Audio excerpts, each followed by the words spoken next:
Alhamdulillahirrabbilalamin. Assalamualaikum warahmatullahi wabarakatuh. Bismillahirrahmanirrahim. Salam budaya, salam rahayu, Om Swastiastu, Namo Buddhaya. Mohon izin untuk para guru-guru, para mursyid, para guru-guru besar, para pembimbing yang diperjalankan oleh Allah di dalam mengajarkan ilmu dinu tauhid untuk meridhoi saya selalu bisa menyampaikan dan menularkan ilmu-ilmu tentang kedamaian yang sejati, kekayaan yang sejati, kedamaian yang sejati, ketentraman yang sejati. Karena mengenal dan kenal siapa yang kita sembah, siapa yang kita puja, mengenal sejatinya Tuhan yang Maha Esa itu seperti apa. Untuk Anda atau saya pribadi, pengalaman saya, kita bilangnya kita aja, jangan Anda ya. Tapi kalaupun nanti dikehendaki Allah untuk mengatakan Anda, ya itu memang udah bukan kekuasaan saya. Saya hanya menyampaikan. Saya tidak mampu apa-apa, saya tidak bisa apa-apa. Saya hanya ingin menularkan saja. Ketika Anda sudah capek, lelah, teori Anda tentang dunia ini, teori Anda tentang matematika dunia, tentang perhitungan yang matang, tentang teori yang sudah tidak bisa diragukan lagi, yang menurut Anda atau manusia atau makhluk itu tidak akan pernah gagal, tidak akan pernah terpleset. Tapi ternyata kenyataannya jauh dari ekspektasi Anda. Padahal niat Anda dengan tulus, dengan setulus hati, tidak ada tendensi apapun dan tidak ada harapan apapun, ternyata di situ diperjalankan sama Allah tidak sesuai ekspektasi Anda. Itu pasti adalah wujud kasih sayang Allah agar tahu sejatinya yang Anda tuju, yang Anda ingat, yang Anda sandarkan itu bukan Tuhan, tapi yang Anda sandarkan adalah dunia. Itu mungkin kesalahan kita. Enggak jadi mungkin, itu sangat salah untuk kita. Karena kenapa? Karena kalau prinsip keahatan, ya namanya ahad itu adalah tunggal. Tuhan sendiri pasti cemburu kalau ketika memang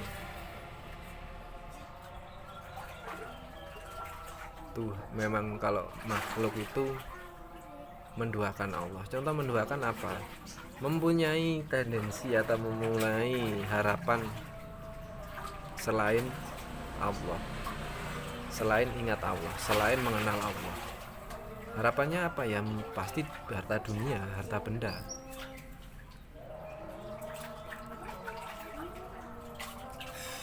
Sekaya apapun Anda, pasti tidak akan tenang, tidak akan nyaman, karena Anda ingin disanjung orang, ingin dipuji orang. Tapi ketika orang itu sudah tidak ada, siapa yang akan memuji Anda? Anda kan boneka. Gitulah konsepnya. Apakah Anda akan bangga, senang dengan sanjungan-sanjungan itu? Saya rasa hati Anda belum tenang dan belum plong, belum lega dengan sanjungan itu.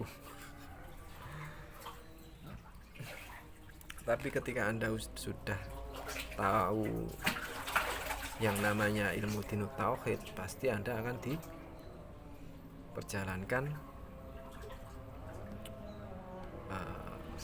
untuk selalu mengesahkan Allah. Dengan cara apa? Dikenafi isbat, dikir sirul asror, atau dikir-dikir yang memang itu selalu mengingat Allah dan selalu merasa dilihat oleh Allah. Allah yang mana? Yang ada di luar dan di dalam diri kita. Itu nanti yang udah jernih nanti paham. Tapi sebelumnya minta maaf untuk yang belum jernih atau yang sudah memahami tapi tidak dijalani. Itu hanya sebuah koleksi, hanya sebuah pajangan. Makanya memahami harus dijalankan dan diyakini biar naik kelas, dan perjalanan Anda akan mencapai kesempurnaan yang diinginkan oleh Tuhan yang Maha Esa. Contoh ya kan, Tuhan kita Allah Subhanahu wa taala itu tidak mengharapkan apapun dari kita. Hanya ingin dikenal, hanya ingin Anda paham, Anda bisa merasa kalau Tuhan semesta alam ini ada dan nyata.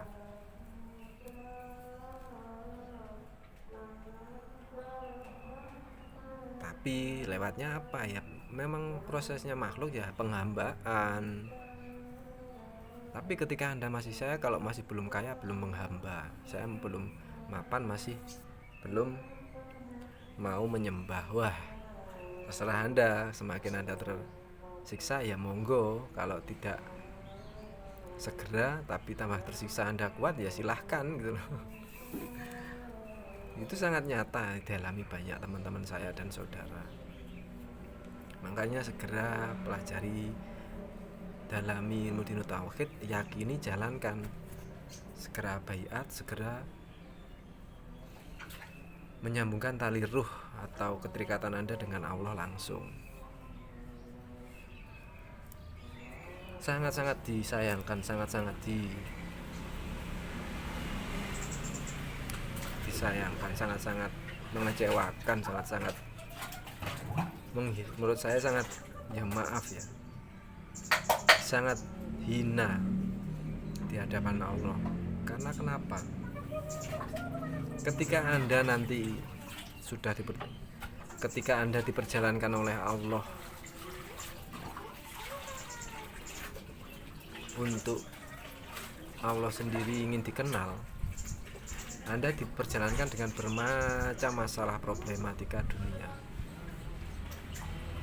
Tapi ketika yang Anda pakai naik ke atas itu pikiran, tidak ditransitkan aja, hanya langsung Anda pikir teori Anda, tidak dengan hati Anda, pasti akan lebih susah, lebih tersiksa untuk keseharian Anda selanjutnya.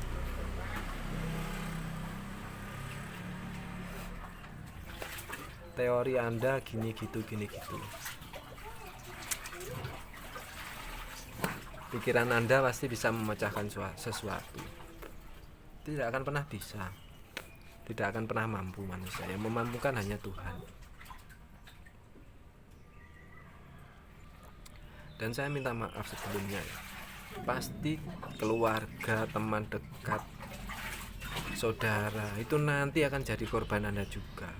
Makanya di sini saya ya bertugas mungkin menyampaikan, walaupun saya tidak ada urusan paham atau mau tidak mau, saya hanya menyampaikan.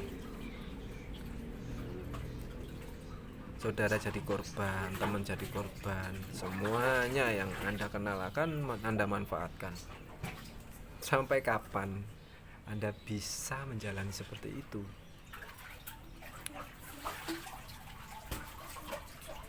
Ya maaf ya, sampai teman ditipu seolah-olah membantu, seolah-olah ingin mengangkat derajat, padahal di situ ada sesuatu hal yang Anda sembunyikan.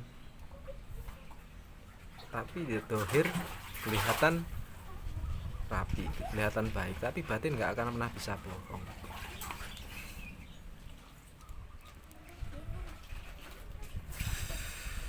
Makanya tugas saya di sini setidaknya memang diharuskan gandeng rangkul kedua-duanya, baik yang ditipu atau yang menipu.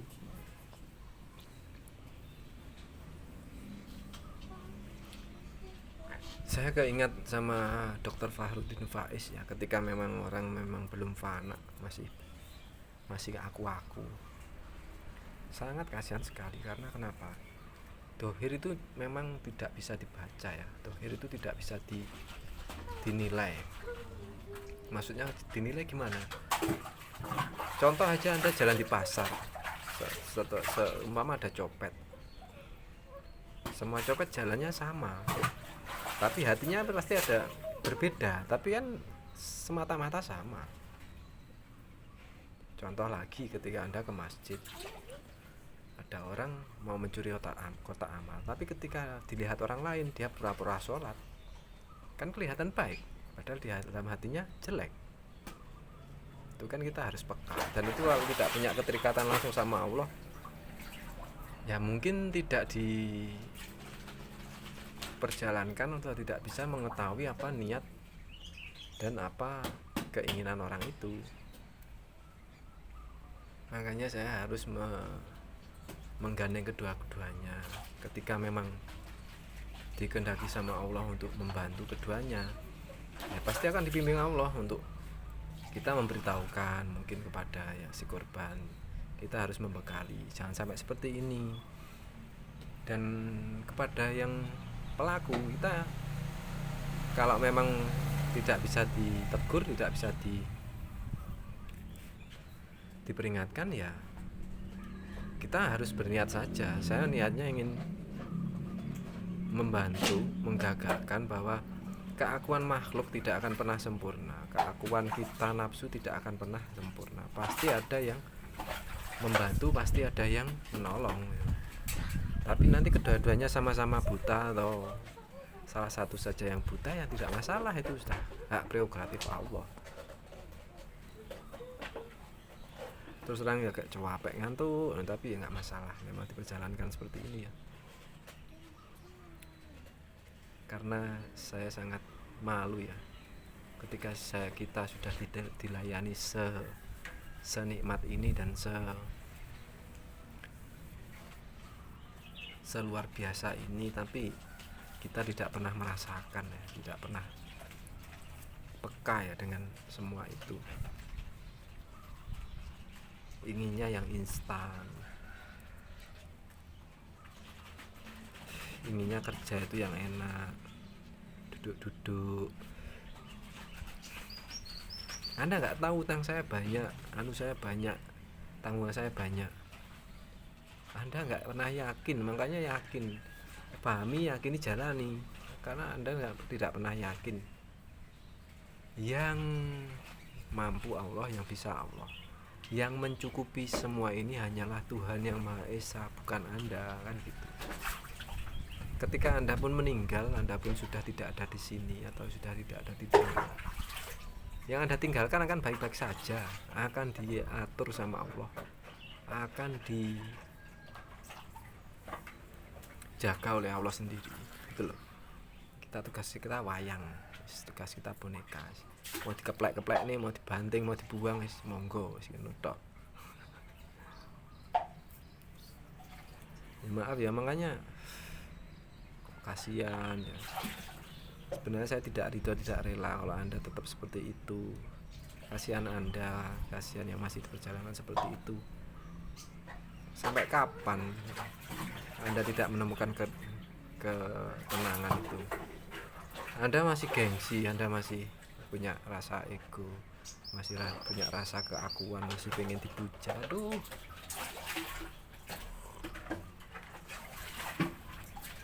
takut rumahnya kesita, takut tanahnya kejual, takut istrinya dicuri orang, takut anaknya hilang atau gimana. Aduh, jangan pernah ditakuti, tapi ditaklukkan atau ditekan sekecil mungkin. Nafsu itu tidak akan pernah mati, tidak akan pernah hilang. Ketakutan itu tidak akan pernah hilang. Tapi kalau ditaklukkan atau diperkecil volumenya, dipuasakan, diminimalisir, ketenangan itu akan datang. Ya, mungkin tahapan orang beda-beda ya, tahapan orang itu tidak sama. Menurut dia sudah paling menderita, sudah paling sengsara.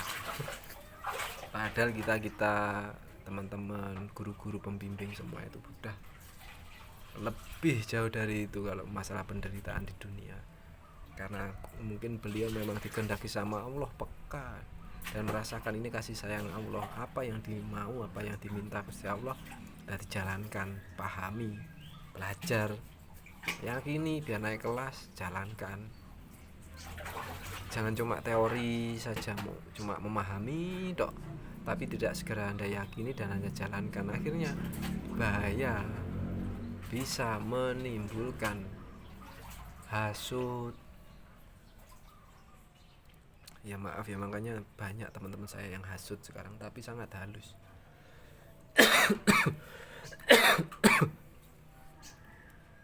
Kok jangankan hasut ya, takabur aja kita sudah sangat dibenci dan sangat diliarkan sama Allah, tidak dipelihara lah kita nggak bilang dipelihara, tapi ya sakarep-karep, tidak dibimbing secara personal, apalagi hasut. Parah, makanya udah sementara itu dulu ya, segera lakukan, segera dalami dan segera follow-up-kan, segera yakini dan segera Anda masuk ke dalam ilmu dinul tauhid, sehingga ketenangan, kesejahteraan, kedamaian, kekayaan yang kekal abadi selamanya sampai akhir hayat, sampai nanti di akhirat abadi selamanya. Ya seperti itu pokoknya ya. Udah 17 menit 16 maaf. Sementara seperti itu. Wassalamualaikum warahmatullahi wabarakatuh.